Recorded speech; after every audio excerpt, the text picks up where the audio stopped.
How's wedding planning? Is it fun? So you asked. Lauren Sánchez is done making plans because she's officially a married woman. The Emmy-winning journalist tied the knot with Amazon founder Jeff Bezos in a private ceremony in Italy. We see you, Kim K, and all those Kardashians. There's Oprah, Gayle, low-key Leonardo DiCaprio, and Tom Brady, and Orlando Bloom. And who got to sit next to them at the singles table? Hello. It was supposed to be the wedding of the century, a colossal multi-million-dollar celebration set against the historic floating backdrop of Venice, Italy. Jeff Bezos, one of the wealthiest individuals on the planet, was set to marry media personality Lauren Sánchez, and the guest list was a staggering collection of fame and power.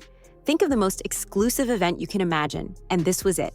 We're talking about a crowd that included Leonardo DiCaprio, Oprah Winfrey, Bill Gates, and members of the Kardashian family, all flown in to celebrate the union. But beneath the surface of the billion-dollar smiles, the designer outfits, and the fleet of private water taxis, a more complicated narrative began to emerge. This is a story about what happens when an extreme level of private wealth is put on full, unapologetic public display. It's about an event so meticulously managed and so intensely controlled that it risked feeling less like a heartfelt celebration of love and more like a corporate branding exercise. The entire affair became a lightning rod for criticism, not just from the public, but reportedly from other celebrities as well, igniting a global conversation that went far beyond the couple themselves. So, what truly transpired in that picturesque Italian city? How did a supposed fairy tale wedding become a symbol of something far more divisive? This isn't merely a story about a wedding. It's a lens through which we can examine the ever-widening gap between the world's ultra-wealthy and everyone else. Let's get into it. I'm so excited to announce this. I never thought at 55 that, I'd be getting married. I mean, life is just beginning. It is just beginning. You are preaching to the choir here. We love you. That's amazing. It just gets better and better. The two said "I do" in front of famous friends after celebrating their 2023 proposal on a yacht with Kris Jenner and Bill Gates, and then again at an intimate soiree with Oprah and Rob Pattinson. From the outside, the Bezos-Sánchez wedding was the dictionary definition of opulence. The festivities, which took place over 3 days in late June 2025, saw around 200 of the world's most recognizable faces descend upon Venice. Many arrived on an estimated 90 private jets, kicking off a multi-day party that unfolded across some of the city's most historic and exclusive locations. Guests were housed in legendary luxury hotels like the Aman and the Cipriani, where rooms can cost thousands of dollars per night, and shuttled between events, from a welcome party at a historic church to the ceremony on the private island of San Giorgio Maggiore. The total cost of the celebration was astronomical, with estimates ranging from $20 million to over $50 million. While that figure is staggering, it represents a mere fraction of Jeff Bezos' estimated $237 billion fortune. The event's extravagance was clear in every detail. From the multiple theme parties, including a pajama party that went until 4 a.m., and a foam party on Bezos' super-yacht, Kourou, to the sheer logistics of it all. However, as details began to leak, the public perception started to shift. Commentators and online critics quickly pointed out that the atmosphere seemed less like a joyous, spontaneous party and more like a perfectly curated and heavily photographed production. This observation fueled widespread speculation about the guest list itself. With such a diverse collection of A-listers from tech, media, and Hollywood, many began to question the nature of these relationships. Were these all genuinely close friends of the couple, or was their presence part of a carefully constructed image meant to project a certain status and influence? Some attendees included tech titans like Bill Gates and Sam Altman, media moguls such as Barry Diller, and a swarm of celebrities including Tom Brady, Usher, and Karlie Kloss. The feeling of a calculated performance, whether intended or not, set the stage for much of the critical public discussion that was to follow. It forced everyone to ask a fundamental question that loomed over the entire spectacle. In a world saturated with this much wealth, what is authentic and what is merely for the cameras? While there wasn't a unified public denouncement from the celebrity world, the wedding undeniably struck a nerve and got people talking, and the conversation wasn't always positive. In fact, several high-profile figures voiced their disapproval. Comedian Rosie O'Donnell wrote on her Substack that the event turned my stomach, questioning the gross excess and why someone like Oprah would be friends with Bezos, whom she described as treating his employees with disdain. Actress Charlize Theron, at her own charity event, joked, "I think we might be the only people who did not get an invite to the Bezos wedding, but that's okay because they suck and we're cool," before highlighting pressing global issues that made the lavishness feel tone-deaf. The sheer extravagance of the wedding became a focal point for a much larger debate online about wealth, taste, and social responsibility. On platforms like X and Instagram, the wedding was held up as a prime example of conspicuous consumption. The non-stop feed of images showcasing private jets, designer gowns, and exclusive parties felt jarringly out of touch for many, particularly when set against a backdrop of global economic instability and social issues. The public commentary wasn't simply rooted in jealousy. It was a broader critique of the judgment involved in displaying such extreme wealth so publicly. It made the vast chasm between the lives of the ultra-rich and the average person feel more pronounced than ever. Even the decision by Vogue to feature the wedding on a digital cover sparked immediate backlash, with readers questioning the magazine's values and accusing them of celebrating privilege over progress. The sentiment was perhaps best captured by one commenter who simply urged the publication to read the effing room. I was just telling you, I'm a little nervous, but I love it. It's so exciting. The couple made their romance official in 2019 before Jeff popped the question in the south of France with a 30-carat ring. You just need one person. Just one person. It literally changed my life. Jeff Bezos, the founder of Amazon and one of the world's richest men, has married the former journalist Lauren Sánchez in Venice. The event's reported to have cost around $46 million. It was relocated from the city centre after protests from Venetians. In any celebrity wedding of this magnitude, the bride's dress is guaranteed to become a central topic of conversation. Lauren Sánchez, in a move that amplified the wedding's high-fashion narrative, didn't just have one dress. She reportedly had a wardrobe of 27 outfits for the weekend's events.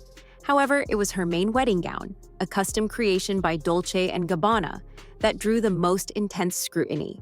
Vogue magazine was granted exclusive access, unveiling the dress to the world in a digital cover story that dropped as the festivities were underway. Sánchez told Vogue the design was inspired by a 1950s photo of Sophia Loren, aiming for a timeless, high-lace, high-neck silhouette. A significant departure from her more typically revealing style, the gown, which took a year and a half to plan, was intended to evoke a sense of classic elegance. However, as soon as the images went viral, the public became a jury of fashion critics. Reactions were sharply divided. On social media, commentators fiercely debated the dress's style and fit. Many critics labeled it aging, outdated, and a poor match for her personal brand. Some compared it unfavorably to Priyanka Chopra's Ralph Lauren wedding gown, which featured a similar silhouette but was praised for what many saw as superior craftsmanship.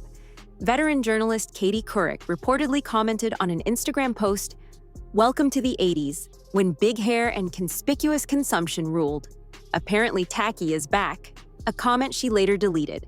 This intense dissection of the dress demonstrated how every single detail of the wedding was being placed under a public microscope. It ceased to be just about a dress. It became a symbol of the couple's taste and, for their detractors, another piece of evidence in the mounting argument that the entire event, for all its expense, was a cultural misfire. Beyond the online discourse and fashion debates, the lived experience on the ground in Venice was defined by a single, overwhelming theme: security. To shield Bezos and his roster of high-profile guests from the public and the paparazzi, the city was transformed into a veritable fortress. This wasn't just a few bodyguards. It was a fortress-like operation, involving multiple security firms, with personnel stationed at key access points, including bridges, effectively monitoring and controlling foot traffic in historically public areas. This massive security undertaking had a significant and disruptive impact on the city itself.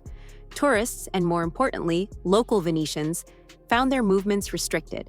Reports from the Time detail rerouted water traffic, sudden closures of public spaces, and general chaos in the canals as police boats patrolled the waters around the wedding venues. Activist groups organized protests under the banner, "No Space for Bezos," staging demonstrations that included unfurling banners in St. Mark's Square and floating a mannequin of Bezos down the Grand Canal to protest what they saw as the privatization of public spaces. The security bubble also created a bizarre and sterile experience for the wedding guests themselves. Attendees were reportedly kept in the dark about event locations until the last minute, a measure designed to thwart paparazzi and protesters. This level of secrecy, combined with the heavy security presence, led to an atmosphere that many on the ground described as completely artificial and cold. Gazebos were even erected to shield guests from being photographed as they boarded water taxis. The very measures enacted to create an exclusive, private, and joyous event ultimately stripped it of any sense of spontaneity or genuine celebration, reinforcing the image of a disconnected elite, walled off, both literally and figuratively, from the rest of the world. The celebrations are expected to last all weekend, and our correspondent Sarah Rainsford is in Venice for us. There's definitely some protest here in Venice about this wedding. I mean, look at this backdrop. It is absolutely beautiful. And that, of course, is why Jeff Bezos and his now wife, Lauren Sánchez, chose this Italian location, this destination, for their 3-day wedding ceremony. We actually don't think this was the wedding itself. We think the actual proper nuptials happened in the United States. So, why did the Bezos-Sánchez wedding ignite such a firestorm of controversy? It wasn't one isolated incident, and it certainly wasn't because their A-list friends secretly harbored a collective hatred for them. Instead, it was a perfect storm of converging factors. The pervasive perception that the event was more of a performance than a party, the intense and often critical public debate about its staggering extravagance, and the suffocating, heavy-handed security operation that made the whole affair feel cold, corporate, and utterly detached from reality. The wedding transcended its purpose as a private celebration and became a potent symbol. It served as a flashpoint for a much broader, more urgent conversation about wealth inequality, the responsibilities of the ultra-rich, and the strange, often alienating nature of modern celebrity. Every facet of the event, from the carefully curated guest list to the hotly debated wedding dress, was meticulously dissected by a global public that has become increasingly skeptical and weary of such over-the-top displays of wealth. Ultimately, the story of this wedding is a powerful lesson in optics. It demonstrates that in our hyper-connected world, you can no longer completely control your own narrative, no matter how much money you spend trying. You can fly the most famous people on the planet to one of the most beautiful cities in the world, spare no expense, and wrap the entire event in a blanket of security, but you cannot force the world to see your fairy tale in the same way you do. But what are your thoughts? Was the intense criticism of the wedding justified? Or is this simply the inevitable consequence when a billionaire gets married in the full glare of the public eye? Let me know what you think in the comments below.